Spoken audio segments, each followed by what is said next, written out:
नागपुर के बारूद कंपनी विस्फोट में 5 लोगों की मौत की खबर है। बड़ी खबर, हादसे में 10 लोग घायल हैं।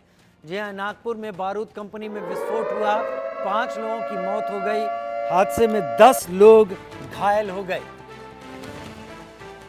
महाराष्ट्र के नागपुर में बारूद कंपनी में विस्फोट हो गया, जहां पर 5 लोगों की मौके पर मौत हो गई। अब तक की जानकारी के मुताबिक 10 लोग इसमें घायल हुए हैं। प्रशासन मौके पर है, पुलिस मौके पर है, लोगों की भी भारी भीड़ यहां पर जमा है। तस्वीरें उस वक्त की जब ये विस्फोट हुआ था इस बारूद बनाने वाली कंपनी में। विकास श्रीवास्तव मेरे साथ ज्यादा जानकारी के साथ लाइव इस वक्त जुड़ गए हैं। विकास, ये कब विस्फोट हुआ है, अभी फिलहाल क्या स्थिति है वहां पर? दे दूं कि मृतकों का आंकड़ा इस मामले में अब 9 पहुंच चुका है। 9 लोगों की मौत हो गई है, ऐसा हमारे नागपुर के करस्पॉन्डेंट ने हमें बताया है। और घटना के बारे में मैं बताऊं कि ये एक्सप्लोसिव बनाने वाली एक फैक्ट्री थी जिसका नाम था चामुंडा एक्सप्लोसिव फैक्ट्री, और 1 बजे के करीब इसमें विस्फोट होता है। विस्फोट के तुरंत बाद जो है 3 लोगों की मौत हो जाती है और 8 लोग गंभीर अवस्था में नागपुर के सरकारी अस्पताल ले जाए गए थे। लेकिन धीरे धीरे मृतकों का आंकड़ा बढ़ता चला गया। जो लोकल सपोर्ट था, मतलब जो अगल बगल के जो लोग थे, वो सबसे पहले रेस्क्यू वर्क के लिए सामने आए और उन्होंने घायलों को फैक्ट्री से बाहर निकाला, फैक्ट्री के कैंपस से।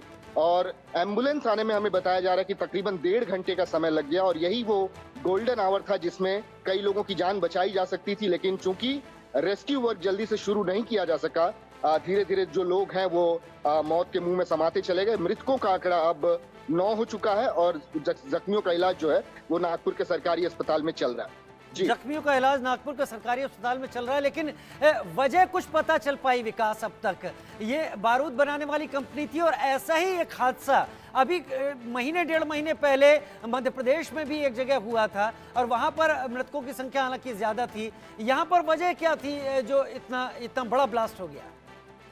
देखिए, इस सिलसिले में मेरी जो नागपुर के कमिश्नर हैं रविंद्र सिंघल, उनसे भी बात हुई। वो कह रहे हैं कि वो इस मामले की जांच कर रहे हैं।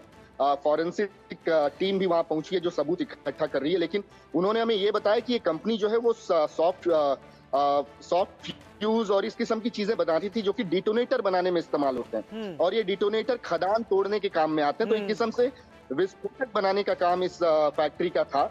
इस फैक्ट्री में 125 मजदूर काम कर रहे थे जब ये हादसा हुआ।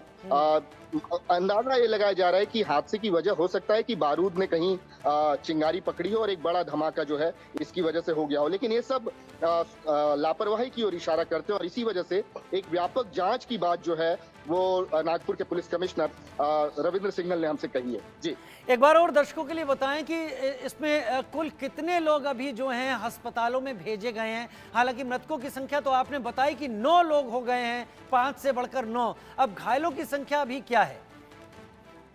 देखिए, गंभीर रूप से घायल 3 बताए जा रहे हैं और जिनको मामूली जख्म लगे हैं, जो कि इस धमाके के चपेट में बहुत ही मामूली तरीके से आए, ऐसे करीबन 10 से 12 लोग हैं। यहाँ तक कि जब रेस्क्यू वर्क शुरू हुआ तो वहाँ की जो अफरा तफरी मची थी उसकी वजह से भी कई लोग घायल हुए, लेकिन मामूली जख्मी लोगों की संख्या ज्यादा है। जो गंभीर रूप से जख्मी है वो सिर्फ 2 हैं इस समय, जिनका नागपुर के सरकारी अस्पताल में इलाज चल रहा है। मृतकों की संख्या दुर्भाग्य से 9 पहुंच गई है और डॉक्टरों की कोशिश है कि अब किसी की मृत्यु न हो। पूरा जो डॉक्टरी अमला है वो जख्मियों के इलाज में लग चुका है। जी, बहुत शुक्रिया विकास, इस जानकारी के साथ आप जुड़े, आपका बहुत धन्यवाद।